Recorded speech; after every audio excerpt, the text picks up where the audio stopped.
Bonsoir, je suis Ludovic Meuret, infirmier anesthésiste au CHU de Rennes. Bienvenue au lundi du RAR, le webinaire mensuel du groupe RAR Recherche en anesthésie et réanimation rennaise. Nous accueillons aujourd'hui le docteur Arthur Mallet, qui est médecin à l'hôpital Latimone à Marseille, qui va répondre à la question suivante: y a-t-il encore une place pour le tramadol? Alors, vous pouvez lui poser vos questions donc, sur le chat, mais n'hésitez pas, j'essaierai de les retranscrire avec fidélité après sa présentation. Donc, le temps, Arthur, que tu partages ta présentation, je te passe la parole. Merci d'avoir accepté notre Parfait. invitation. Nous sommes ravis de t'avoir avec nous. Eh ben, merci de m'avoir invité. Alors, je vais essayer Voilà. Est-ce que du coup, on est bon? C'est C'est bien parfait. affiché chez vous? C'est parfait. Parfait. Donc, Arthur Mallet, moi, je suis un des médecins du service d'anesthésie et réanimation de la Timone. Je travaille au bloc opératoire et en réanimation. Et du coup, on m'a demandé de traiter la question que j'avais traitée à la SFAR en 2024 et qui était, y a-t-il encore une place pour le tramadol? Alors, je complète un petit peu la question puisque je vais parler uniquement du périopératoire et je traiterai pas, en tout cas, la question de la douleur chronique et du tramadol dans la douleur chronique. Euh, alors, la place du tramadol en périopératoire, bah, c'est celle qu'on connaît tous. En tout cas, tous les gens qui travaillent au bloc opératoire savent qu'il a quand même une place assez importante dans la prescription des antalgiques post-opératoires. Si on s'intéresse donc à l'étude Algostar qui avait été réalisée en 2021, il y avait à peu près 30% des patients qui recevaient du tramadol en périopératoire, donc en paire opératoire ou en SSPI, et donc ça en fait forcément un des antalgiques les plus fréquemment utilisés dans nos pratiques de bloc opératoire.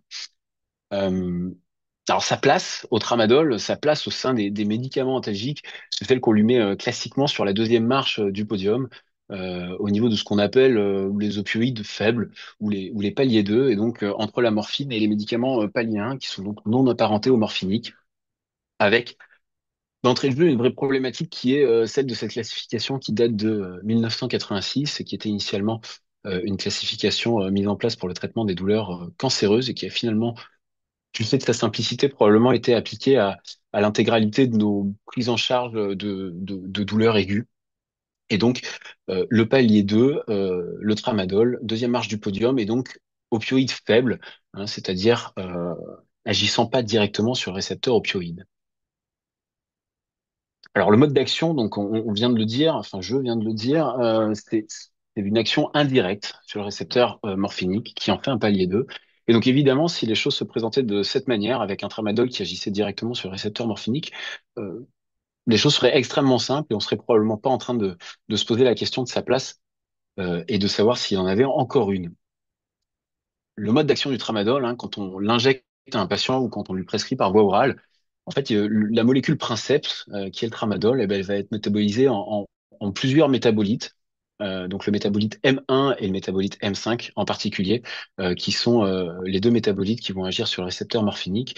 Et cette métabolisation, elle va intervenir par l'intermédiaire d'une isoenzyme, qui est l'isoenzyme, la CYP2D6, qui est une isoenzyme du cytochrome P450, et qui va permettre donc de créer ces métabolites et donc d'avoir l'effet antalgique qui est lié à l'action sur le récepteur morphinique.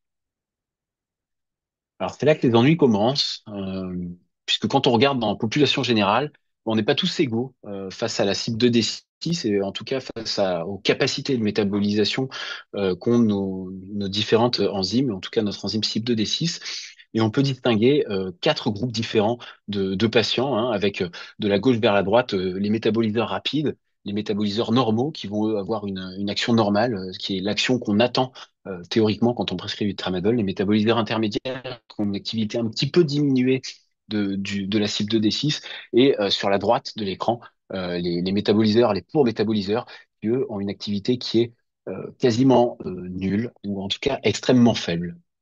Donc sur la gauche de l'écran, les métaboliseurs ultra rapides, une isoenzyme survitaminée qui va métaboliser et créer des doses extrêmement importantes de métabolite M1, donc qui est le haut desméthyltramadol. Et sur la droite de l'écran, les pauvres métaboliseurs, les pauvres patients qui, eux, ne métaboliseront pas le tramadol et donc n'auront pas droit au métabolite M1, à son effet antalgique. Alors, est-ce que ça a vraiment du sens sur les concentrations de métabolites M1? Bah, complètement, hein.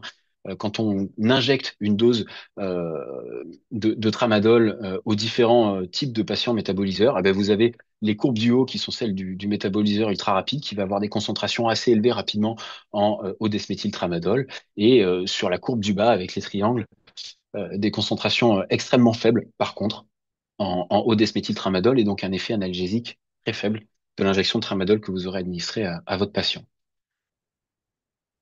Ça a du sens en pratique, et bah oui, quand on regarde les patients qui ont des PCA de tramadol et qu'on les classe en différents groupes, avec d'un côté les métaboliseurs pauvres et de l'autre côté les métaboliseurs rapides, eh ben on a des différences significatives sur les doses totales de tramadol injectées et un recours à des doses de secours 2 fois plus importantes dans les groupes des métaboliseurs pauvres. Alors, quelle est la proportion de ces différences de métabolisation dans la population générale? Bah, chez les individus caucasiens, les variations de cette métabolisation, elles sont assez importantes, hein. Donc, les métaboliseurs normaux, les extensifs métaboliseurs, ceux chez qui on va réellement avoir l'effet qu'on voulait en prescrivant 100 mg de tramadol, bah, ils représentent 60 à 70% de la population. Et tout le reste, eh ben, ça va être soit des métaboliseurs ultra rapides, soit des métaboliseurs intermédiaires avec une petite diminution de l'activité, et soit des métaboliseurs pauvres avec une activité nulle. Et ça, c'est valable chez les individus caucasiens, hein. Mais c'est encore différent en fonction des patients et de leurs origines, hein. Quand on regarde le pourtour méditerranéen, on a une proportion un peu plus importante de métaboliseurs ultra rapides, et de l'autre côté, chez les patients afro-américains, une proportion beaucoup plus importante de métaboliseurs pauvres.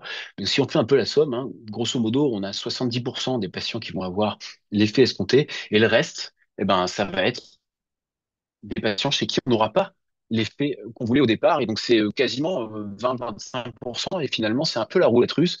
Si on met une balle dans un barillet de 5 ou de 6 balles, hein, et sauf qu'on pointe pas le canon sur nous, on pointe le canon sur le patient en lui disant, bah, peut-être que ces 100 mg de tramadol que je viens de te prescrire alors que tu avais mal, eh ben, peut-être que tu feras partie des gens qui le métaboliseront pas comme je l'avais espéré.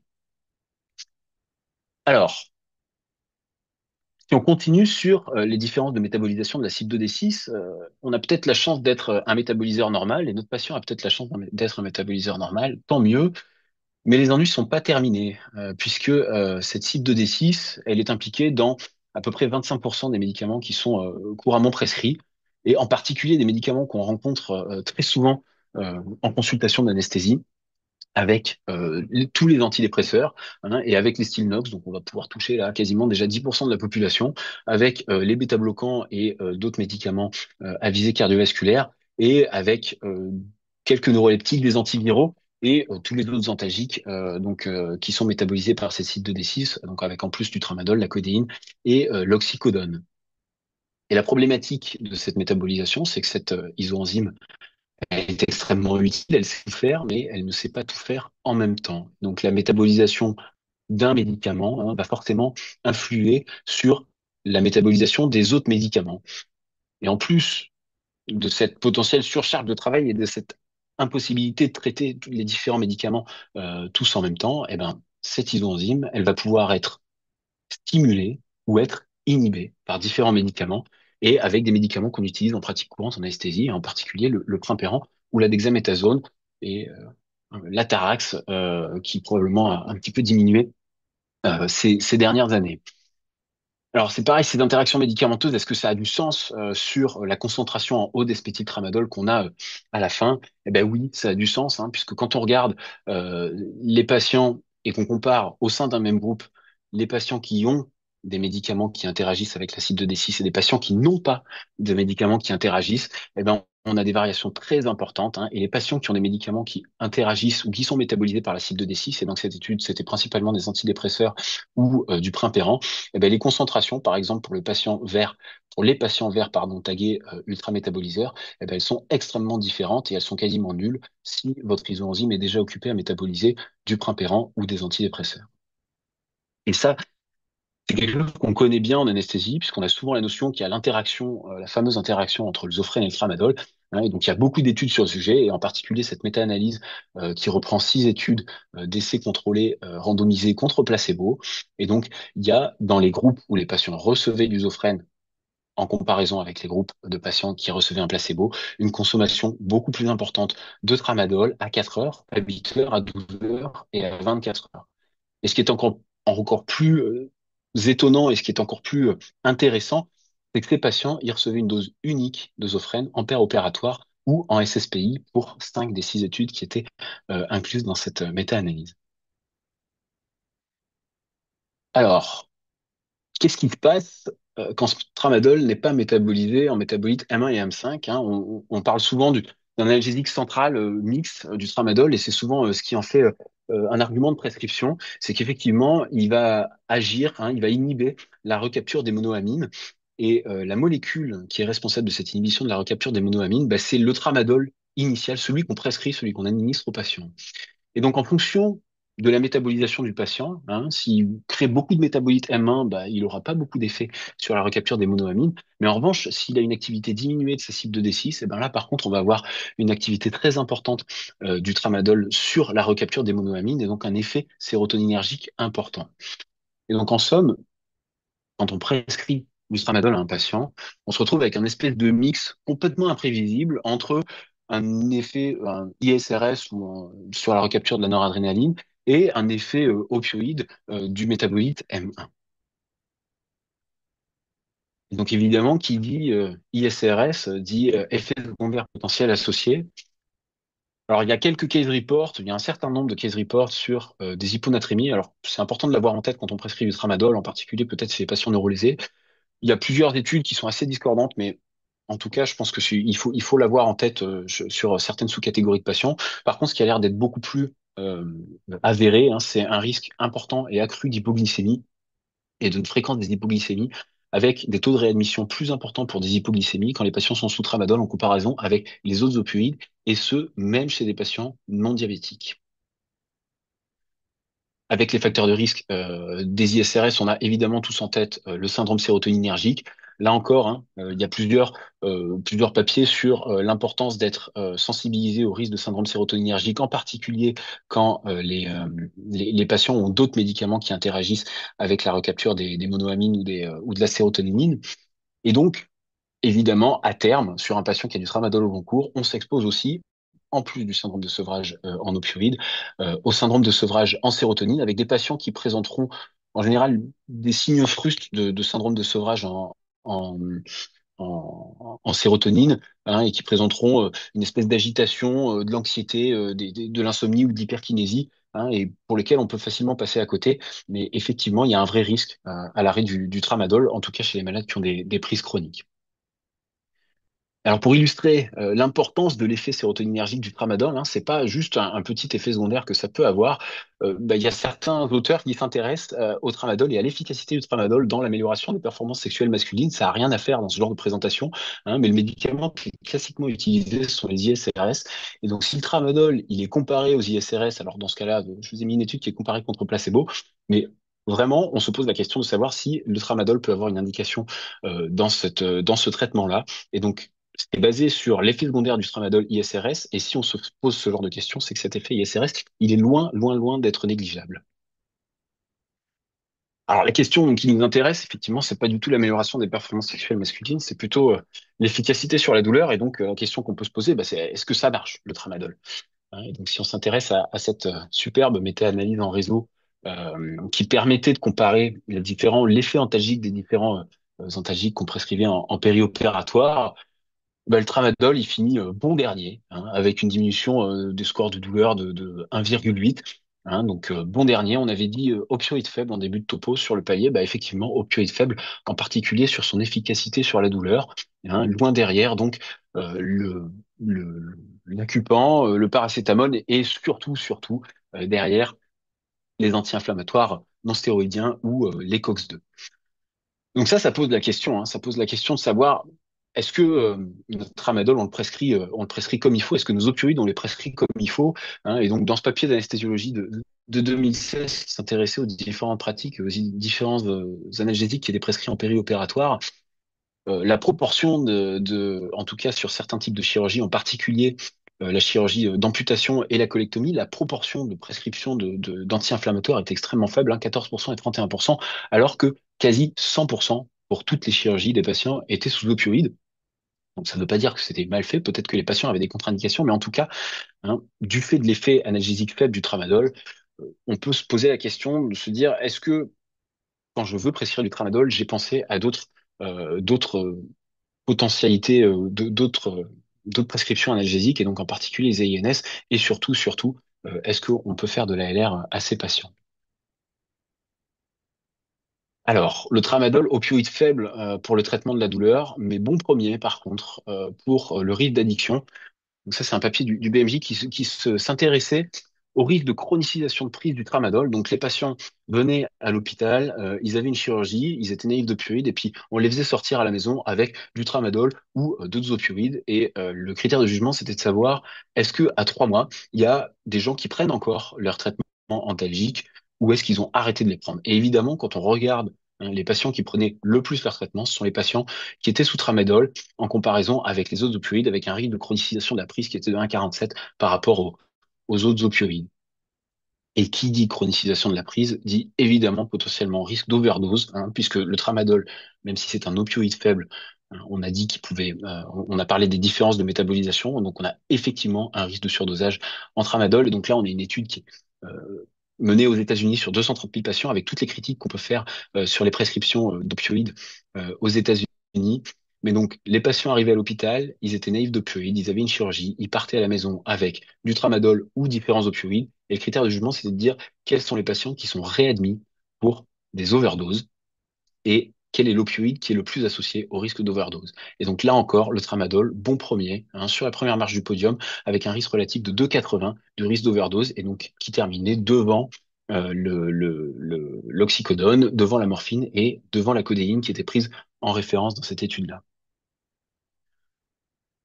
Alors en France, évidemment, le tramadol, bah, c'est l'opioïde préféré, ou en tout cas l'opioïde-like préféré des Français. Hein. Il termine depuis plus de 6 ans que ces données sont disponibles sur la première marche du podium des opioïdes, ou en tout cas des analgésiques opioïdes prescrits.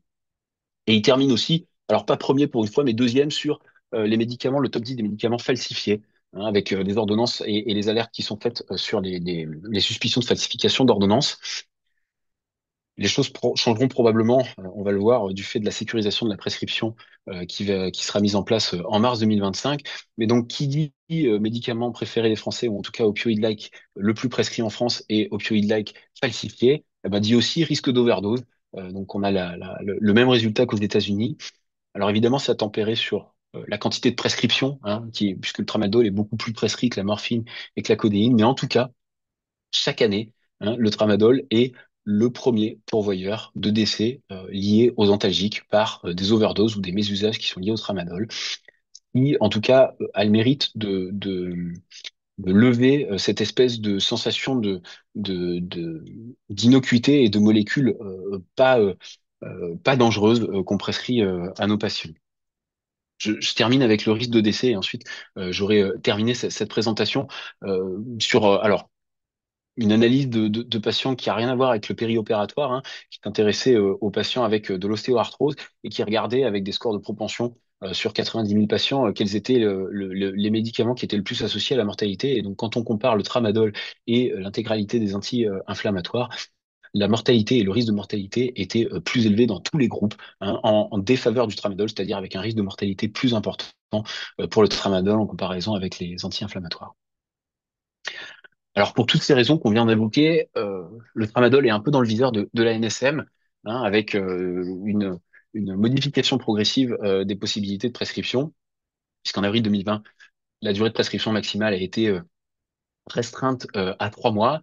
Qu'en janvier 2023, la NSM a demandé aux fabricants de diminuer la quantité de comprimés dans les boîtes de tramadol, pour éviter que les patients se retrouvent avec du tramadol qui traîne dans leur pharmacie, et avec un risque potentiel d'augmentation du risque de mésusage.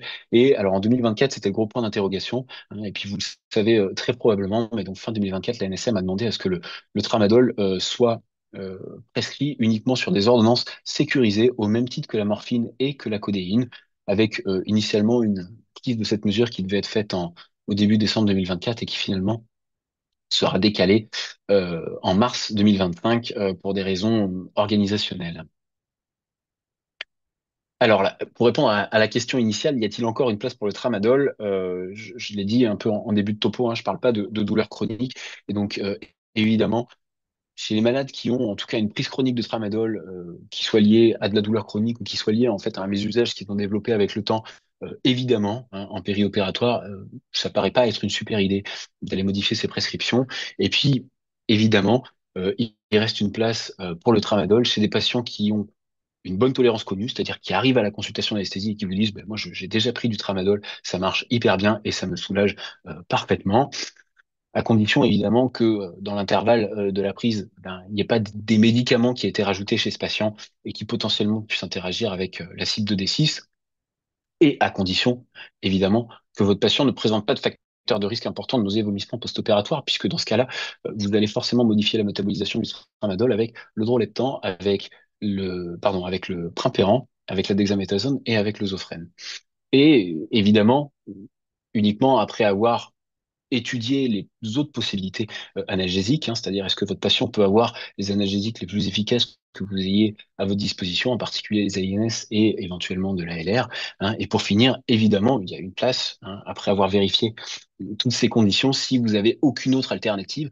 Mais dans ce cas-là, on peut se poser la question de savoir quel est l'intérêt de vouloir avoir un effet analgésique sur le récepteur morphinique avec une action indirecte alors qu'on peut l'avoir avec une action directe. Et donc, pourquoi vouloir prescrire un opioïde faible à forte dose quand on peut prescrire un opioïde fort plutôt à faible dose? J'ai terminé ma présentation et donc je suis disponible pour répondre à vos questions si vous en avez.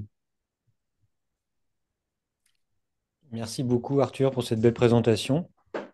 De Bien rien. compacte, claire. Merci encore. Donc, j'avais une première question. Alors, peut-être que, juste pour parler un petit peu du sujet d'actualité, hein, mais que tu as déjà évoqué sur la NSM, est-ce que ça va avoir un impact là, en mars 2026, tu m'as dit, ou mars 2025, 5 pardon, cette année. sur l'utilisation hospitalière du tramadol? Ou est-ce que c'est vraiment un problème qui va surtout toucher la prescription en ville? Alors c'est une question qui est hyper intéressante et qui probablement explique aussi les raisons pour lesquelles la mesure a été décalée de décembre 2024 à mars 2025.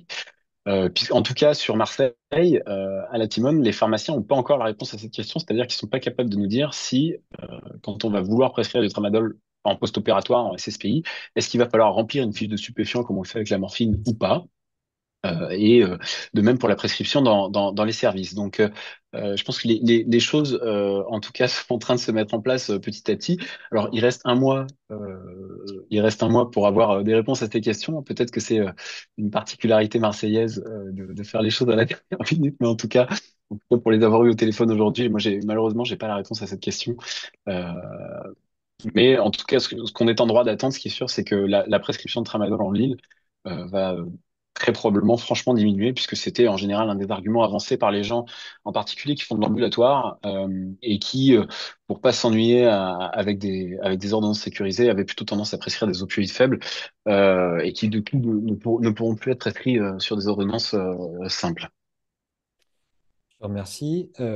Donc, tu as décrit le tramadol, médicament qui rentre en interaction avec beaucoup d'autres médicaments, donc on parle de problèmes de tolérance, d'addiction, d'un effet qui est discutable et discuté dans la littérature. Alors, c'en est fini du palier 2. Alors, comment est-ce qu'on peut faire sans ce palier 2? Alors, on n'est pas fini du palier 2, dans la mesure où la mesure de la NSM concerne le tramadol et les médicaments qui contiennent de la codéine, donc, le codoliprane et les autres dérivés.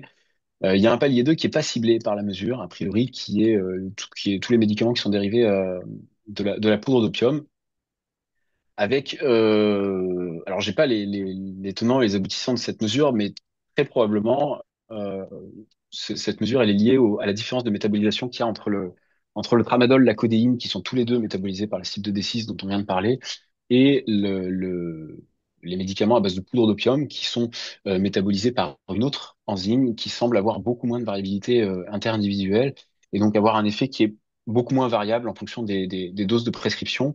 Donc, si il y a une volonté de prescrire du palier 2 parce que c'est plus simple, effectivement, et c'est quelque chose qui est tout à fait entendable, en particulier quand on fait de l'ambulatoire, on peut effectivement probablement plutôt considérer les médicaments à base de poudre d'opium et métaboliser ensuite en morphine directement par l'enzyme UGD. 7, quelque chose comme ça. Je l'ai plus en tête. Je suis là. Je ne vais pas pouvoir t'aider, tu m'excuseras. Je voulais te poser la question, tramadol et pédiatrie. Est-ce que tu peux nous en dire un petit peu plus? Ouais, alors l'isourdim, c'est la UGT2B7, hein, Ah, pour ceux qui veulent le presque. noter et l'avoir en tête pour briller en société. Le tramadol et pédiatrie, alors moi je fais pas d'anesthésie pédiatrique, je fais que de l'adulte et je fais même de la personne très âgée puisque je travaille beaucoup en orthopédie. Mais en tout cas, il y a des... alors ça reste utilisé en pédiatrie. Euh, Peut-être que les choses vont changer. En tout cas, ce qui est sûr, c'est que aux États-Unis, les choses ont changé depuis 2017.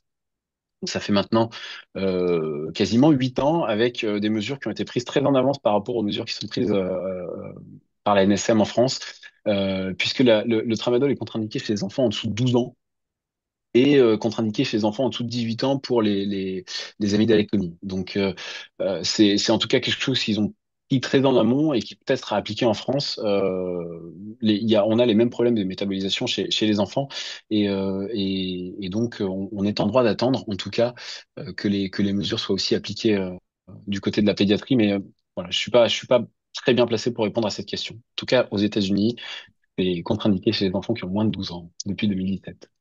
Alors, tramadol et personnes âgées, puisque tu me proposes d'en parler. Est-ce qu'il faut s'en méfier particulièrement pour la personne âgée? Ah ben c'est ouais le tramadol et la personne âgée c'est enfin c'est un avis personnel mais en tout cas c'est quelque chose qui, c'est des personnes qui sont extrêmement vulnérables et donc ça veut dire que en prescrivant du tramadol on s'expose chez les personnes extrêmement vulnérables à potentiellement avoir des effets de surdosage en morphine si les patients sont métaboliseurs rapides. On a des patients qui en plus ont en général une quantité de traitement assez astronomique sur les traitements qui sont coprescrits, donc ça paraît pas être une excellente idée. Nous sur l'hôpital de Latimont, on a la chance d'avoir une équipe mobile de gériatrie qui passe voir les malades en post-opératoire, en tout cas à la demande des orthopédistes quand ils en font la demande, et qui sont très au clair avec les risques de la prescription de tramadol et qui sont catégoriques sur le fait qu'il y a une- un, un risque important d'effets secondaires et qu'il faut chez ces personnes-là privilégier de la morphine à petite dose, hein, avec de la Tixédan à 5 mg par exemple. Mais du coup, si on prend ce genre de précautions chez les personnes fragiles, en fait, pourquoi ne pas le généraliser et pourquoi en fait un jeune de 25 ans qui se fait une fracture du malléolaire aurait le droit d'avoir des effets secondaires liés à un surdosage en morphinique ou alors aurait le droit d'avoir une titration morphinique qui est décalée d'une heure parce qu'on attend que le tramadol agisse une fois qu'on lui a prescrit, quoi. En tout cas, moi, c'est la manière que j'ai de raisonner par rapport à ces prescriptions de tramadol. Euh, Là, je me mets à la place d'un jeune prescripteur ou d'un prescripteur aguerri, mais qui se pose vraiment la question, quand tu vois le nombre d'interactions qu'il peut causer avec un nombre de molécules très très élevé, est-ce que tu pourrais bah, voilà, faire un petit guide, vraiment les interactions médicamenteuses à éviter à tout prix, si jamais on a envie de prescrire du tramadol? Ouais, alors bah, bon, comme je l'ai dit dans le topo, c'est quasi 25% des médicaments qui sont les plus prescrits chez les patients. Euh, Ça va être globalement tout ce qui va être neurodactic-like, et en particulier du coup pour nous, le Trimpéran. Ça va être beaucoup de bêta-bloquants, donc tous les patients à facteur de risque cardiovasculaire. Ça va être tous les médicaments hypnotiques ou antidépresseurs, donc ça va être 10% de la population. Euh, Enfin, à mon sens, ça fait suffisamment de patients pour essayer plutôt de faire de l'économie neuronale et de se dire qu'en fait, il y a des médicaments qui n'interagissent pas avec le tramadol et qui vont avoir probablement au moins les mêmes effets, voire moins d'effets secondaires. Mais après, la liste, il suffit de taper médicaments, métabolisation cible 2D6 et la liste, il y a une cinquantaine de médicaments, mais en tout cas, si on veut en avoir en tête, c'est les ISRS, les hypnotiques de type Stilnox, les bêta-bloquants et certains antidiurétiques oraux, plus les antiémétiques. Bah, merci beaucoup Arthur de nous avoir éclairé là, sur cette molécule tant décriée. Et puis, ben, ouais, il y avait même des jeux de mots, hein, les tramadontes qui florissaient, des hashtags partout avec tramadontes sur les réseaux sociaux. Donc, c'est quelque chose qui a agité la communauté médicale. Donc, c'est important. Je connaissais pas le hashtag. Tu connaissais pas le hashtag tramadonte? Bah, tu essayes, tu vas voir. D'accord. Et même quand on a annoncé ce webinaire là aujourd'hui, c'est une des réponses qu'on a eues à la question y a-t-il encore une place? Et il y avait beaucoup de non et de tramadontes. Voilà. Donc, Ouais, il y a encore une place, mais il y a beaucoup de conditions, dans mon sens. voilà. Donc merci Arthur nous avoir éclairé encore une fois. Merci De à tous rien. d'avoir assisté au lundi du rare numéro 29. Je vous donne rendez-vous le 3 mars 2025. Ce sera à 18 h pour le prochain lundi du rare. Ce sera pour un tout autre sujet. Nous recevrons Émilie Costaburde, qui est chercheuse épidémiologiste au CHU de Rennes, et elle va nous parler des différentes formes que peuvent prendre des revues de littérature. En attendant, je vous propose de nous retrouver sur notre site internet www.rare.bzh, sur les réseaux sociaux, LinkedIn et Instagram. Je vous souhaite une bonne soirée et à bientôt.